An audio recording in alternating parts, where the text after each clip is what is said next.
அப்படின்லாம் சொல்றீங்களா? ஏன் நடிப்பு குறைச்சிட்டீங்களா? தயாரிப்புல அதிகமாக குறைச்சிட்டீங்களா? எப்பா நான் குறைக்கவே இல்லைண்ணே.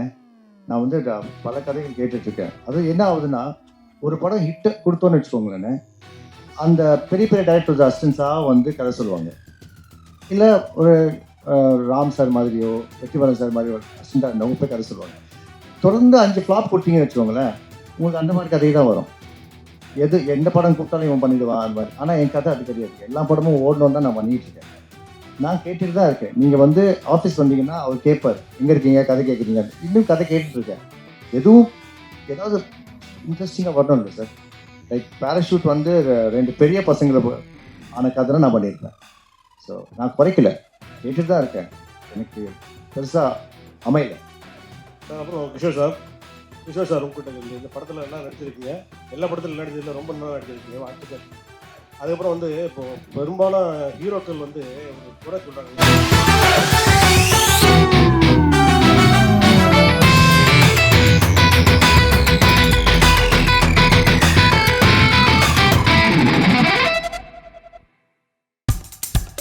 இப்போ நம்ம என்டர்டைன்மெண்ட் ஆக போகுது பிளஸ்.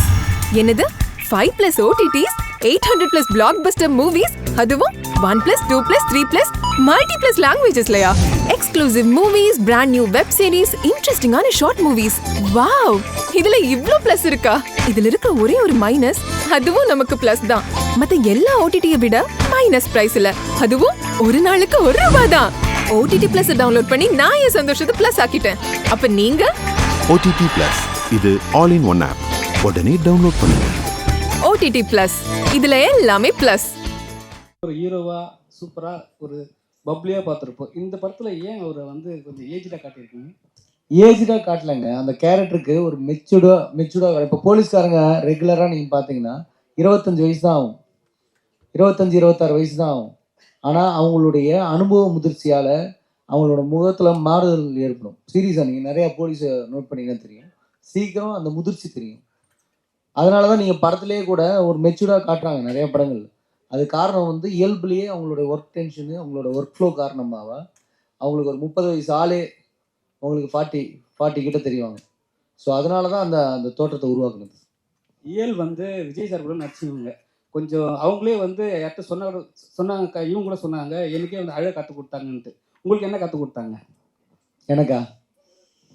எனக்கு எப்படி ஸ்பாட்டில் ஜாலியாக நடிக்கணும், டென்ஷன் ஆகாமல் ஒர்க் பண்ணணும்னு கற்றுக் கொடுத்தாங்க. ஏன்னா நான் கொஞ்சம் டென்ஷன் பார்த்து அவங்க ரொம்ப கூலாக பண்ணக்கூடிய ஆள். சார் டேரக்டர் சார் உங்கள் பெருந்தன்மையை முதல்ல பாராட்டுறேன். அந்த ரைட்ரு தான் சில சீன்ஸ் எடுத்தாருன்னு சொன்னீங்கல்ல, அந்த இடத்துல நீங்கள் ரொம்ப வசந்துட்டீங்க சார். இதெல்லாம் பேர் போடுறதே விரும்ப மாட்டாங்க நிறையா டேரக்டர்ஸ். இல்லை சார், இல்லை அவரை பாராட்டுறதுக்கு எதுக்கு சொல்கிறேன்னா, இந்த பண்பு, இந்த மாதிரி கதை வாங்கி பண்ணுற பண்பு இருந்தால் தமிழ் சினிமா இன்னும் சூப்பராக இருந்திருக்கும். சரி, எனக்கு வந்து இன்னொரு கதையை வந்து வாங்கி பண்ண அதை இவர் தான் கொடுத்தாரு, அவரும் சில சீன்ஸ் டைரக்ட் பண்ணாருன்னு சொன்னீங்கல்ல, அந்த பெருந்தன்மை உங்களுக்கு லைஃப் லாங் இருக்குமா? ஏன்னா வந்து நம்ம இதில் நிறைய பேர் அந்த மாதிரி இல்லை. அதே மாதிரி இந்த மேலே ஐஸ்டன்ஸ்லாம் கூப்பிட்டு பண்ணீங்கல்ல, அதுக்கும் பாராட்டுகள். நன்றி சார். உங்கள் கருத்து. ஒரு விஷயத்த நான் பிலீவ் பண்ணுறேன் சார். எப்பவுமே நான் தப்பு பண்ணிட்டா கூட தப்பு பண்ணிட்டேன்னு சொல்கிறேன். காரணம் என்னென்னா, உண்மையை சொல்லும் போது திணற மாட்டோம், பொய் சொல்கிறதுக்கு திணறுவோம். ஸோ அதனால் எதையாவது மறைக்க ட்ரை பண்ணிங்கன்னா தான் நீங்கள் மாட்டுவீங்க. ஸோ அதனால் நான் எப்போவுமே ஃபாலோ பண்ணுவேன். அவர் டேரக்ட் பண்ணது உண்மை அந்த போர்ஷன்ஸு. ஸோ அதனால் சொல்லிட்டேன், அவ்வளோதான். அதில் கிருஷ்ணா சார், உங்களுக்கு ஒரு கேள்வி. இன்னைக்கு வந்து உங்கள் அப்பா இந்த பக்கம் அந்த பக்கம் அடித்தா பந்து மாதிரி போகணும், எங்கள் அப்பாவும் அப்படி தான். ஆனால் வந்து இன்னைக்கு உள்ள பிள்ளைங்களை பார்த்தா, நம்மளே ரோட்டில் போகிறப்ப, இந்த ஸ்கூல்லாம் முடிஞ்சு போகிறப்ப பார்த்தா கொஞ்சம் கஷ்டமாக இருக்குது. வளர்ப்பு சரியில்லை அப்படின்றது தோணுது சில இடத்துல. ஏன் காரணம்னா, டீச்சர்ஸையும் அடிக்கக்கூடாதுன்னு இப்போ நம்ம ஊரில் அந்த மாதிரி ஒரு இது இருக்குது. பேரண்ட்ஸும் கிட்டத்தட்ட அடிக்கிறத கை விட்டோம். அவங்கள்ட்ட செல்ஃபோனே நம்மளால் பிடிக்க முடியல. ஆக்சுவலாக அடிக்கிறது நல்லதா, ஓரளவு கண்டிப்போட வளர்க்குறது நல்லதா, இல்லை ஏன்னா இந்த படத்தில் பையன் வந்து அப்பா பார்த்தோன்னா பயப்படுறான், அந்த பயம்லாம் இருக்கும். ஆனால் அதையெல்லாம் தாண்டி நம்ம இன்னைக்கு ஒரு ஆளாக இருக்கோம்னா அப்பா அம்மா ஒரு காரணம். அவங்க சொன்ன மாதிரி அப்போ உங்கள் படத்தில் காமிச்ச மாதிரி அப்பா கண்டிப்பாக இருப்பார், அம்மா கொஞ்சம் சொல்ல கொடுப்பாங்க. அதே கல்ச்சர் தொடரலாமா, இல்லை இன்னைக்கு இருக்கிற கல்ச்சர் கரெக்டா? நான் வந்து பற்றி பேசலை. எங்கள் அப்பா என்ன அன்றைக்கி அடிக்கலைன்னா நான் பொறுக்கி மாதிரி சுற்றி நிறுத்துப்பேன் ரோடெல்லாம். அது உண்மை. நானும் சரி, நானும் எங்கள் அண்ணன் சேட்டனா வேறு லெவல். அந்த டிசிப்ளின் எனக்கு அவர்கிட்ட தான் வந்துச்சு. நான் அவர்கிட்ட நிறைய கற்றுக்கிட்டேன் வேற. இந்த காலத்தில் அடிக்கிறது கரெக்டாக இல்லையான்னு எனக்கு கேட்காதீங்க. ஏன்னா என் ஃப்ரெண்டோட குழந்தைக்கு ஷேக் ஹேண்ட் கொடுக்க முன்னாடி மச்சான் ஷேக் ஹேண்ட் கொடுத்துக்குவான்னு கேட்குறேன் நான். ஸோ அதெல்லாம் நிறைய மாறி இருக்கு. இப்போ அடிக்கலாமா வேணான்றது இவங்க தான் சொல்லுவாங்க. இவங்க தான் பசங்க இருக்காங்க. கிருஷ்ணா அண்ணா நீங்களே சொல்லுங்க ஒரு நிமிஷம். என்னன்னா இப்போ வந்து ஒரு ப்ரொடியூசர்னா ஒரு பெரிய வேலை. ஒரு ஹீரோ ஒரு ஆக்டர்னா அவங்க போய் நடிச்சுட்டு வந்துடுவாங்க. உங்களுக்கு ப்ரொடியூசராக இருக்க பிடிச்சிருக்கா, ஆக்டராக இருக்க பிடிச்சிருக்கா? எனக்கு நடிக்க தாங்க பிடிக்கும். நடிக்கிறதுக்காக தான் அமெரிக்காவிலேருந்து வந்தனும், நடிச்சுட்டு தான் இருப்பேன். ப்ரொடக்ஷனுக்கு ஏன் வந்தேன்னா நிறைய கதைகள் வந்து நான் நடிக்க முடியாத கதைகள் நிறைய வந்தப்போ இதை நம்ம சொல்கிறதுக்கு ஒரு இடம் வேணுமேன்றப்போ தான் எனக்கு ஓடிடி பிளாட்ஃபார்ம் அந்த சான்ஸ் கிடச்சிது. கண்டினியூஸாக கதைகள் சொல்லிட்டு இருக்கேன். அதனால தான் நான் நடித்த நான் ப்ரொடியூஸ் பண்ண எந்த சீரீஸும் நான் இருந்திருக்க மாட்டேன். இதுலேயும் நான் இல்லை. அப்படியே ஆஃபீஸ் லெஃப்ட் டு ரைட் போயிருந்தப்போ ரஞ்சித் கூப்பிட்டு நீ பண்ணலாமே வாங்க அப்படின்னாரு. வேற எதுவும் இல்லை.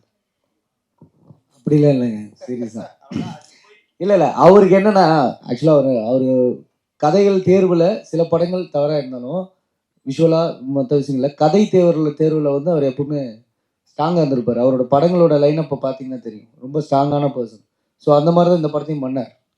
நான் என்ன சொன்னேன்னா அவர் காப்பா இது வரைக்கும் பண்ணதே கிடையாது, நீங்கள் பண்ணால் டிஃப்ரெண்ட்டாக இருக்குன்னு ஃபீல் பண்ணேன். அவர் வந்து ஒரு ஃபுல் லென்த் படத்துக்கான ஒரு ஆள். இந்த கேரக்டருக்கு நான் கூப்பிட்டது, நான் எப்படி கூப்பிட்டேன்னா குழந்தைங்க படம், அதில் நம்ம பார்ட்டாக இருக்கிறோம் பேர் அப்படின்னு தான் சொன்னேன். அதை தாண்டி அந்த கதாபாத்திரத்துக்கு அவர் ரொம்ப கரெக்டாக பொருந்தினார். அதனால தான் கேட்டேன். 100% ஆள் கிடைக்காம பண்ணோன்ற மாதிரி சொல்கிறாருல, அதெல்லாம் கிடையவே கிடையாது. ஏன்னா நீங்கள் அது ஒர்க் ஆகிருக்குல்ல, அப்போ அது கரெக்டாக பொருந்ததுனால தான் ஒர்க் ஆகிருக்கு. Thank you sir. அப்புறம் கிருஷ்ணா சார் இன்னொரு கேள்வி சார். சார் அதாவது இப்போ படங்களில் இப்போ நிறைய நடிக்கிறத குறைச்சிட்டு ப்ரொடக்ஷனில் தான் அதிக கவனம் செலுத்துறீங்க அப்படின்னு சொல்லிட்டு ஒரு தகவல் இருக்குது. அப்புறம் அண்ணன் கூப்பிட்டா கூட நீ போடுற வேலையை பாரு, எனக்கு தயாரிக்கிற வேலை இருக்குது அப்படின்லாம் சொல்கிறீங்களா? ஏன் நடிப்பு குறைச்சிட்டீங்களா, தயாரிப்பில் அதிகமாக கவனம் செலுத்துறீங்களா? எப்பா நான் குறைக்கவே இல்லைண்ணே. நான் வந்து பல கதைகள் கேட்டுட்ருக்கேன். அது என்ன ஆகுதுன்னா ஒரு படம் ஹிட்டை கொடுத்தோன்னு வச்சுக்கோங்களேண்ணே, அந்த பெரிய பெரிய டைரக்டர்ஸ் அசிஸ்டன்ஸாக வந்து கதை சொல்லுவாங்க. இல்லை ஒரு ராம் சார் மாதிரியோ வெற்றிமாறன் சார் மாதிரியோ அசிஸ்டண்டாக இருந்தவங்க போய் கதை சொல்லுவாங்க. தொடர்ந்து 5 ஃப்ளாப் கொடுத்தீங்கன்னு வச்சுக்கோங்களேன், உங்களுக்கு அந்த மாதிரி கதை தான் வரும். எந்த படம் கூப்பிட்டாலும் இவன் பண்ணிடுவான் அந்த மாதிரி. ஆனால் என் கதை அது கிடையாது. எல்லா படமும் ஓடணும் தான் நான் பண்ணிகிட்டு இருக்கேன். நான் கேட்டுட்டு தான் இருக்கேன். நீங்கள் வந்து ஆஃபீஸ் வந்தீங்கன்னா அவர் கேட்பார், எங்கே இருக்கீங்க, கதை கேட்குறீங்க. இன்னும் கதை கேட்டுட்டு இருக்கேன். ஏதாவது இன்ட்ரெஸ்டிங்காக வரணும் இல்லை சார். லைக் பேராஷூட் வந்து 2 பெரிய பசங்களை ஆன கதை தான் நான் பண்ணியிருப்பேன். ஸோ நான் குறைக்கல, கேட்டுட்டு தான் இருக்கேன். எனக்கு பெருசாக அமையல. அப்புறம் கிஷோர் சார் உங்ககிட்ட இந்த படத்தில் எல்லாம் நடிச்சிருக்கீங்க, எல்லா படத்திலும் நடிச்சதில் ரொம்ப நல்லா நடிச்சிருக்கீங்க, வாழ்த்துக்கள். அதுக்கப்புறம் வந்து இப்போது பெரும்பாலும் ஹீரோக்கள் வந்து ஒரு குறை சொல்கிறாங்க ஹீரோக்கள்கிட்ட. முன்னெல்லாம் வந்து மரத்தடியில் உட்காந்து நாங்கள்லாம் டிஸ்கஸ் பண்ணுவோம், ஆனால் அந்த சூழ்நிலை இப்போ இல்லை, எல்லாம் போய் கேரவனில் உட்காந்துக்கிறாங்க அப்படின்னு சொல்லிட்டு.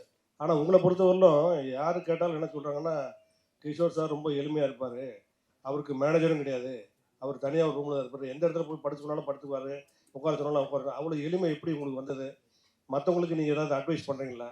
மற்ற ஹீரோக்கள்லேயும் அப்படி இருக்கிறாங்க, அதுக்கு பற்றி சொல்லுங்க. இல்லை, அது எளிமையெல்லாம் கிடையாது. எனக்கு அப்படி இருக்கிறது பிடிச்சிருக்கு, அவ்வளோதான். நான் அதனால் அப்படி இருக்கு, எனக்கு எப்படி வேணுமோ அப்படி இருக்கு, அவ்வளோதான். எல்லாருமே அவங்களுக்கு எப்படி வேணுமோ அப்படி இருப்பாங்க, அது தப்புன்னு சொல்ல முடியாது. தேவை இப்போல்லாம் தேவை. இப்போ என்னென்னா ஆர்டிஸ்ட் வந்து கேரவனில் உட்காரக்கூடாதுன்னு சொல்கிறதெல்லாம் பெரிய தப்பு. ஏன்னா எனக்கு வெளியே உட்காரத்து பிடிக்கிறது இல்லை, நானும் போகிறேன் கேரவனுக்குள்ளே போகிறேன், நானும் உட்காரேன். வெயில் ரொம்ப அதிகமாக இருந்தால் ஏன்னா ஆர்டிஸ்ட் ஆன் ஸ்க்ரீன் தெரிவாங்கல்ல. ஸோ வேத்து ஊற்றுட்டு இருந்தால் சீனில் அப்படி இருந்தால் ஓகே, ரொமான்டிக் சீனில் வேத்து ஊற்றுட்டு இருந்தால் எதிரில் இருக்கிறவங்க ஓடி போயிடுவாங்க. ஸோ அதனால் எது தேவையோ அது இதெல்லாம் இப்போ கார் தேவையாகிடுச்சு. ஓகே, ஏன்னா அவ்வளோ டிராஃபிக், அந்த புகை, அந்த சவுண்டு, இதுக்குள்ளெல்லாம் போக முடியாது. அதனால காரில் போகிறோம்ல. அதனால் அது வந்து திமிருன்னெல்லாம் ஒன்றும் சொல்ல முடியாது. காரில் போகிறதோ பைக்கில் போகிறதோ இல்லை நடந்து தான் போகணும் பஸ்ஸில் தான் போகணும்லாம் சொல்ல முடியாது. ஸோ எவ்வளோ வசதி இருக்குது, எவ்வளோ தேவைங்கிறத பொறுத்து எல்லாருமே அப்படி இருந்தால். இல்லை, ஹீரோக்கள்கிட்ட ஒரு ஃபோன் நம்பர் கேட்டால் கூட ப்ரொடியூசருக்கோ டைரக்டர் கூட கொடுக்க மாட்டாங்க, அவங்க மேனேஜர் நம்பர் தான் கொடுக்குறாங்க. ஆனால் நீங்கள் ஃபோன் நம்பரும் கொடுத்து அவங்க ஃபோன் பண்ணால் நீங்களே எடுத்து பேசுகிறேன்னு வர சொல்கிறாங்க. அதனால தான் உங்களுக்கு பாராட்டு. அது என்னோட பிரச்சனை. அது என்னோட அதான் நீங்கள் சொன்ன மாதிரி எல்லாம் பெருசாக ஒன்றும் இல்லை. எனக்கு என்னென்னா நான் விவசாயம் வேறு பண்ணுறேன்ல, எதுக்கு பண்ணுறேன்னா எனக்கு மனுஷங்களோட இருக்கிறது கொஞ்சம் கஷ்டம். ஸோ இந்த மாதிரி நாய், ஆடு, மாடு, கொஞ்சம் செடி அந்த மாதிரி இருந்தால் ஓகே. ரொம்ப மனுஷங்க அதிகமாக என்னை சுற்றி இருந்தால் எனக்கு ரொம்ப கஷ்டம், எனக்கு மூச்சே வாங்க முடியாது. அதான் வந்து என்னை சுற்றி நான் மனுஷங்களை வச்சுக்கல, அவ்வளோதான். அது என்னோட பிரச்சனை அது. பெருசாக. கிஷோர் சார், இந்த கதை ரொம்ப நல்லா இருந்தது, எல்லாமே நல்லா பண்ணியிருந்தீங்க, உங்கள் ஒர்க்கு சரிக்கானே எல்லாருமே. ஆனால் இந்த கதையை கேட்குறப்போ என்னடா இது பெங்களூரில் இந்த மாதிரி அடிதடி அப்படின்னு உங்களுக்கு தோணுச்சா? அந்த இதில் வந்து நம்மளை வந்து நீங்கள் வந்து ரொம்ப மெச்சூர்டாக இருந்தது படம் மொத்தமாக பார்த்தேன்.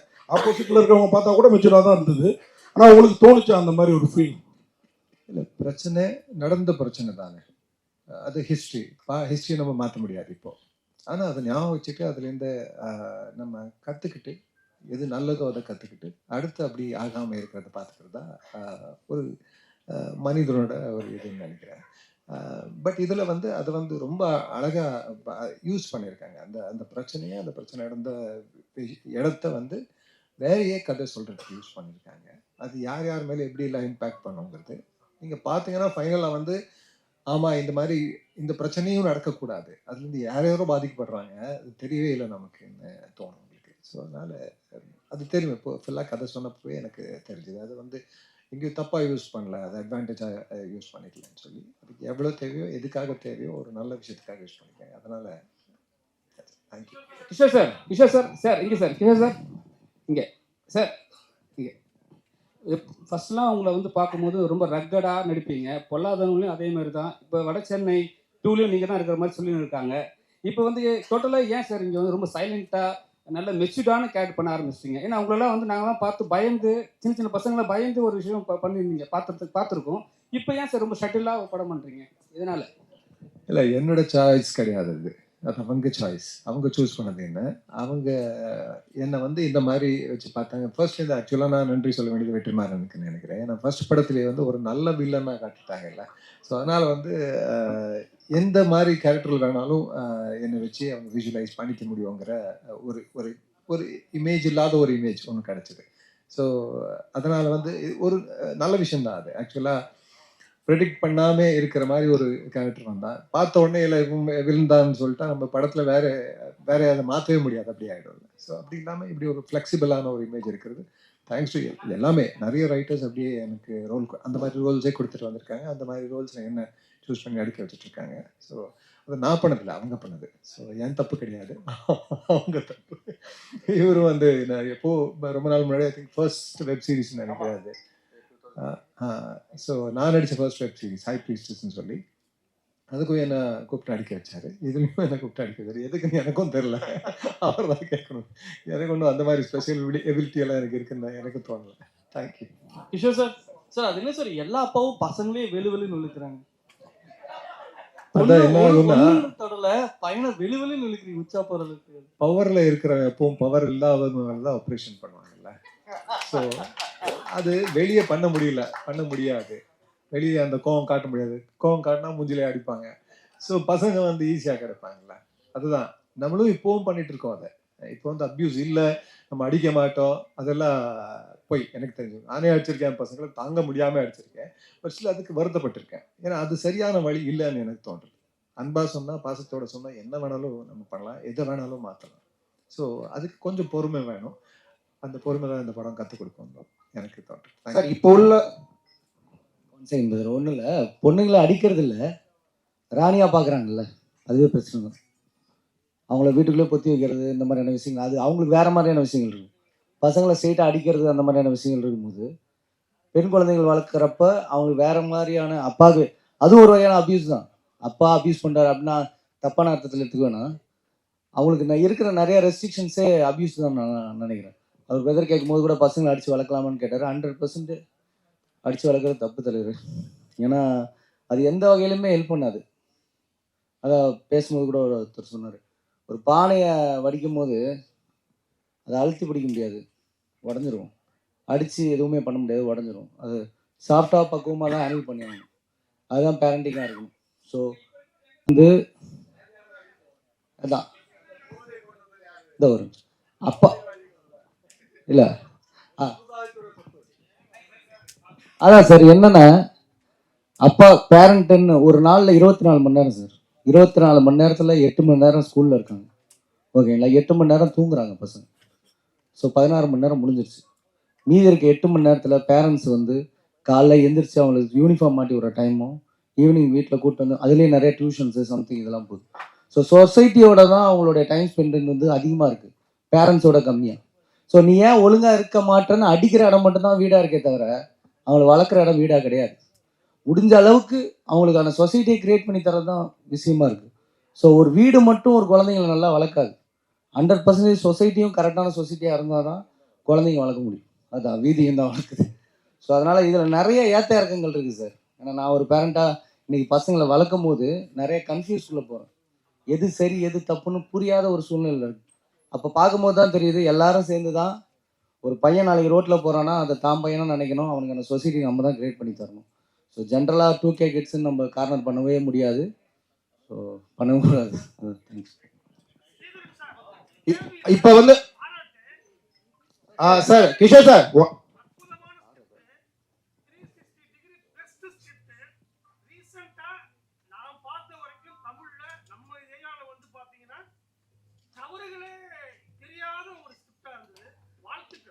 பைக் அங்க கொடுங்க சார், பைக் அவர்கிட்ட கொடுக்க வேண்டிய. தேங்க்யூ சார், தேங்க்யூடா, தேங்க்யூடா.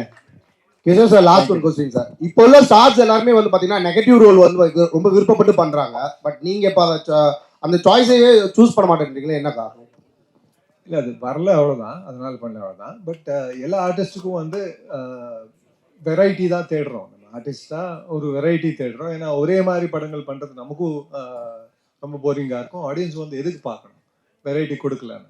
ஸோ வெரைட்டி தான் தேடிட்டு போகிறோம். நான் நிறைய நெகட்டிவ் பண்ணிட்டேன்னு நினைக்கிறேன். கேடியா ரொம்ப நாள் இருந்தது, இப்போ நல்லவனாக மாறிட்டு இருக்கு. நன்றி. Thank you so much sir. ஒரு குரூப்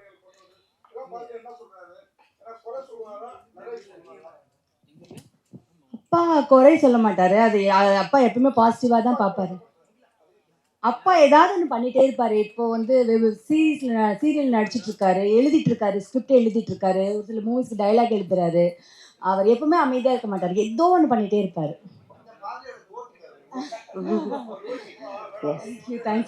தேங்க்யூ. ஐயோ என்னங்க, நான் தான் சொன்னேன். அவர் தான் வந்து நான் சொன்னேன் எனக்கு பயமா இருக்கு சார், நான் அவர்கிட்ட தான் சொன்னேன். எனக்கு டென்ஷனா இருக்கு சார், நான் அவர்கிட்ட தான். அப்போ அவர் எனக்கும் டென்ஷனா இருக்கு, எனக்கும் பயமா இருக்கு. ஒன்றும் இல்லை, நம்மளாம் சேலிங் இந்த same boat. Okay Kishore sir, மறுபடியும் சொல்லிடுறேன். இப்போ உங்க என்டர்டெயின்மெண்ட் ஆக போகுது plus 5+ OTT 800+ blockbuster movies 1+, 2+, 3+, multi+ languages, exclusive movies, brand new web series, interesting ஆன short movies, இப்படி நிறைய பிளஸ். வெயிட் இதுல மைனஸ் ஒரு விஷயமும் இருக்கு. மத்த எல்லா ஓடிடிஸை விட மைனஸ் பிரைஸ்ல ஒரு நாளைக்கு ₹1 மட்டும்தான். உங்க சந்தோஷத்தை பிளஸ் பண்ண போற OTT பிளஸ் இப்ப உங்க கையில. உடனே டவுன்லோட் பண்ணுங்க. OTT Plus இது ஆல் இன் ஒன் ஆப். உடனே டவுன்லோட் பண்ணுங்க. என்டர்டெயின்மெண்ட்டை பிளஸ் பண்ணுங்க OTT பிளஸோட.